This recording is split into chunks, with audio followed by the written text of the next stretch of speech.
Our next guest is Mike Musselwhite, who served as the assistant manager of the Magnolia Theater in its glory years. Of course, you saw the old-time picture of the theater in Clay's column this morning.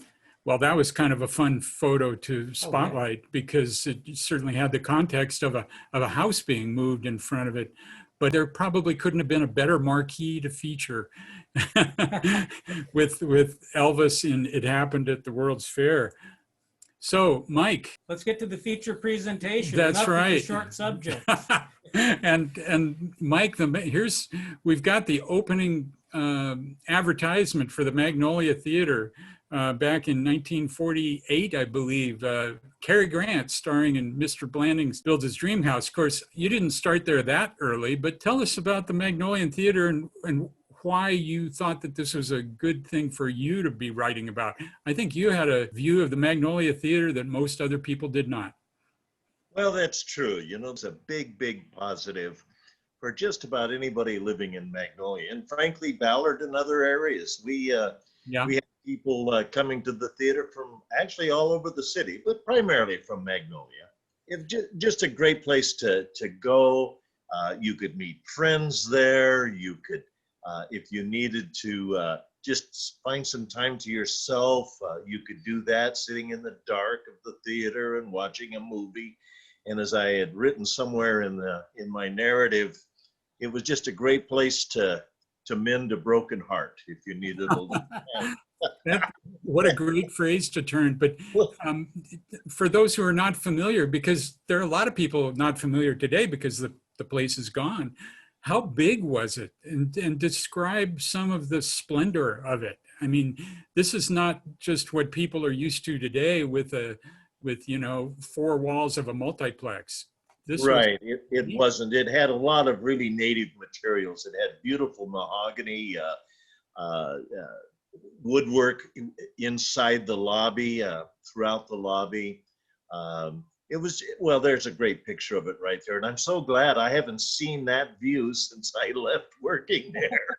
Well, what was your role at the theater? Hey, you had several roles. Take us through those. I wore many hats. I really did. And I started off as a very young lad, once a week putting up the marquee. And of course, the marquee had 2 sides, so it took some time. And you had to arrange the lettering in such a way as that, as it turned out in this picture here, even and balanced and such. And you actually did that by putting all the lettering out for the upcoming movie on the ground. And you set it all up on the ground, and then you just climbed the ladder, you know, and you went up there, and it was fairly high, believe me. You weren't always coming back down safely. No. Tell us about the incident where you had a tumble. I did. I was up at the height of the ladder, and I was standing literally on the top of the ladder and holding on to the marquee. My hands were literally up about where the R is in Richard in the photo that you've got. Okay. And it was a windy, kind of a wet evening, and it just blew me off the ladder. And I fell off that ladder and landed right on my backside. Oh. And to this very day, I'm reminded regularly of that fall because I suffered some injury there. I really did. But somehow you weren't scared away from taking on other roles at the theater. No, I wasn't. I was just in the right place at the right time, to be honest with you. And after I worked for a couple of years doing the marquee, then I worked myself up to the relief custodian. And the custodian, of course, was deserving of a couple of nights off. And so then I would fill in, and my job, of course, was like his job, and that was to sweep out the entire theater, clean the glass, and do all of the maintenance type things that custodial staff would do. And then, so that went on for a while. Now, I didn't give up the marquee. I liked that job. I enjoyed that job. I can't tell you why, but I did. Anyway, so I became just kind of a fella that wore a green sports jacket provided by the theater that matched the the beautiful dark greens in the carpet in the theater. And my task was to walk people to a seat that was available to them after the movie had started, because it was quite dark in there. And so I would take a flashlight in my hand and point it down towards the floor, and then people would follow me, and I would eventually get them to an open seat. So then after that, You were an usher. I They was don't an have usher. ushers That's the today. word I was looking for. I was an usher. You're exactly right. And And, a uniformed usher to boot. Yeah. and yes, I was quite sporty looking, I think, in the day. What were some of the things that you saw with your flashlight? Or maybe you can't tell us. Well, there are many stories that could be told, and as I explained to Monica, that I really wanted to put the positive twist on it. Mhm. And there were a lot of stories that could have been told. I mean, a lot of people went through that theater with a lot of different motivations. Uh-huh. It wasn't just people coming to watch a movie necessarily. Uh-huh. But yeah, That's a very diplomatic way of putting it. Tab's got a question Now, here. the boss had a very innovative way of marketing popcorn. Can you tell us a little more about that? well, yes. In the manager's office, there were 4 dials, and each dial connected and turned on a large fan, and they were used for 2 purposes. And the first purpose, as they were built for, was to bring fresh air into the theater. But it didn't take very long for someone to figure out that you could also begin to pop popcorn in the lobby, and it would pull the smell of the fresh popcorn right into the auditorium. And so about 15 to 20 minutes before, and remember, in those days, there were 2 movies and an intermission between the 2. So about 15 to 20 minutes prior to the intermission, the staff behind the counters would pop fresh popcorn. And of course, my job was to turn the fan on, or the fans. And I can assure you, they did their job. They brought fresh air in, but they brought a lovely smell of popcorn as well. Those And we people were, just sold a ton of it, I'll tell you. they were defenseless.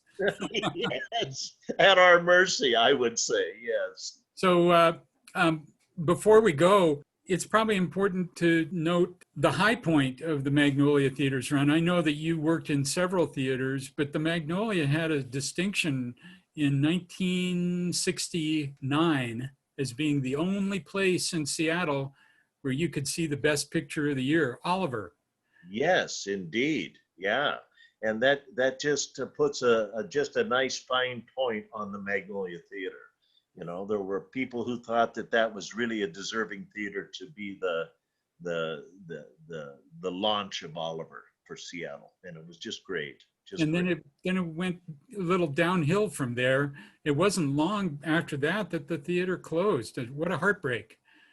I think so. I think it was a collective heartbreak for most everybody living in Magnolia. And frankly, in all honesty and sincerity, I really believe that Magnolia really hasn't recovered from that loss.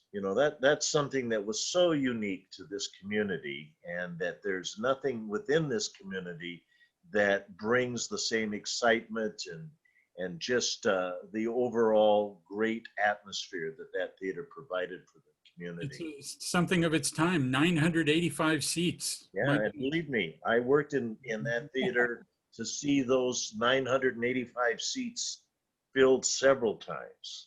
There were nights when you had to sweep out from under every 978 too. It was a task, let me tell you. Yeah, but I got pretty good at not necessarily sweeping it all out. There were ways of kind of moving the spilled popcorn around a little bit. So now, Mike, had you ever thought, I mean, this is decades ago that you're writing about, had you ever thought of putting into words your experiences? I mean, talk a little bit about how fulfilling it is to write about this now and to share it with other people. Well, it's really fulfilling. When I was asked to be a writer for this, I thought, wow, where do I start?